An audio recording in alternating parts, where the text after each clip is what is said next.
Entrevista. Rodrigo Lopes fala sobre taxa de iluminação pública cobrada de moradores da zona rural. Recentemente, os moradores da zona rural de Andradas tiveram uma desagradável surpresa. Eles passaram a receber cobrança de valores referentes à iluminação pública da cidade.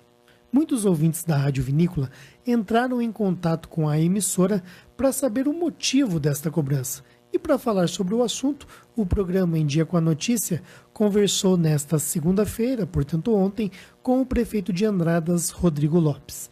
De acordo com ele, ouvintes da Rádio Vinícola, a cobrança a partir de agora é obrigatória.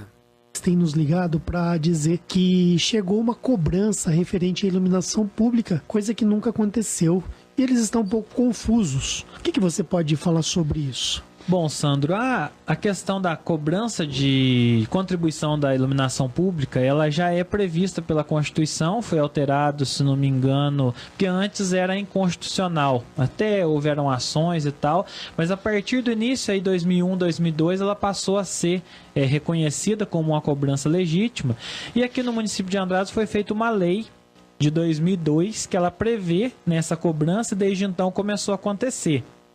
Em 2003, nessa lei de 2002, a lei número 58, e em 2003 foi feita a lei número 66. As duas pelo Executivo? Isso, as duas leis. Então essas leis elas previam a cobrança da CIP também para a área rural. Só que isso não aconteceu. Então já havia previsão na lei, mas nunca aconteceu. Nós assumimos a administração e em 2015 nós tivemos que assumir ainda a manutenção das luzes da cidade, mais a questão do braço e tal. Janeiro de 2015 nós tivemos que assumir isso, mas a gente nunca executou essa questão. Aliás, a gente achou que a CEMIG estivesse executando da maneira com que previa a lei. Aí em 2015, houve por parte do promotor de justiça de Andradas, Dr. Wagner, um pedido para a CEMIG de informações se ela estava atuando de acordo com o que estava previsto pela Agência Nacional de Energia Elétrica, a ANEEL, se a CEMIG estava atuando, estava cumprindo a lei. A CEMIG foi fazer uma análise e viu que não estava cumprindo essa lei. Então, ou seja, isso podia dar um problema tanto com a CEMIG quanto com o Executivo. E a CEMIG começou a vir cobrar o município, que o que acontece? Se a previsão era, por exemplo, de R$10 para a área urbana, era a previsão de R$1 para a área rural, da CIP, que isso estava previsto na lei. Só que a CEMIG ela tem uma alíquota que ela não consegue diferenciar a cidade da área rural, então teria que ser a mesma alíquota.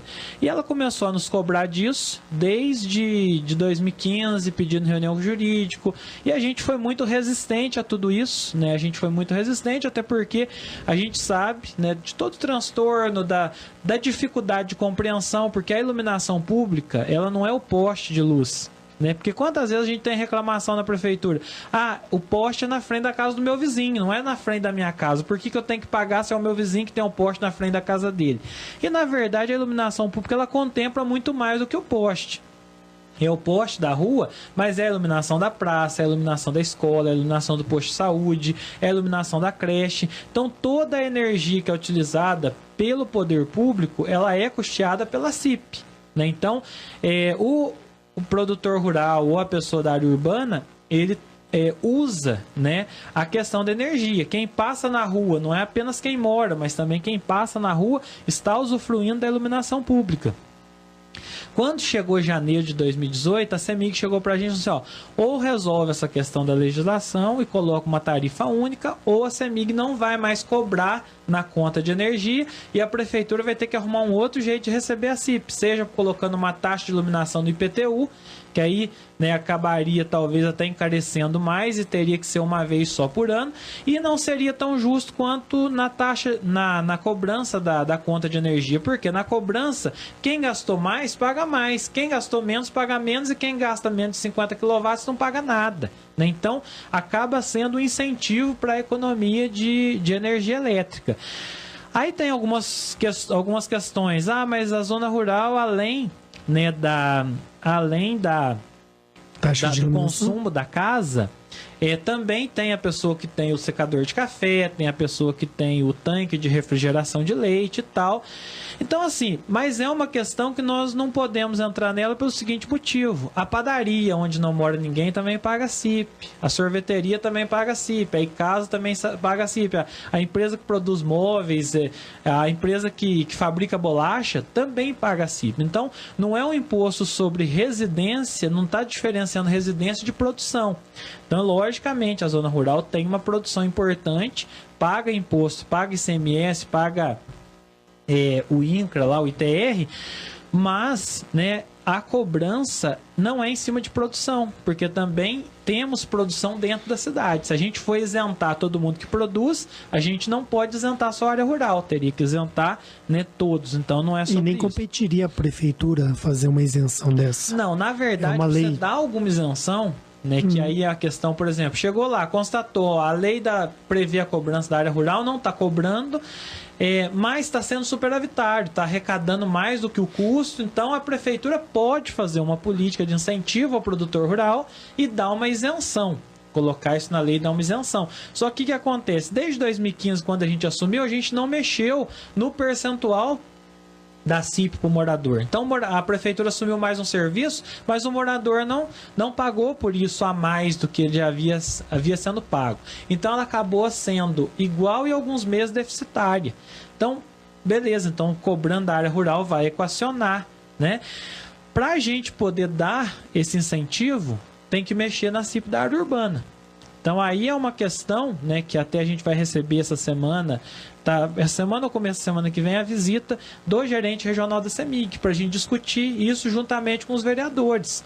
Né? Vamos criar uma política de incentivo à área rural e vamos isentar, mas então a gente vai ter que dizer de onde que vai vir essa receita, né, que estaria vindo para cobrir essa despesa. Eu não posso isentar uma camada sem dizer de onde vai vir o dinheiro de outro, senão eu vou ter problema com o Ministério Público e com o Tribunal de Contas.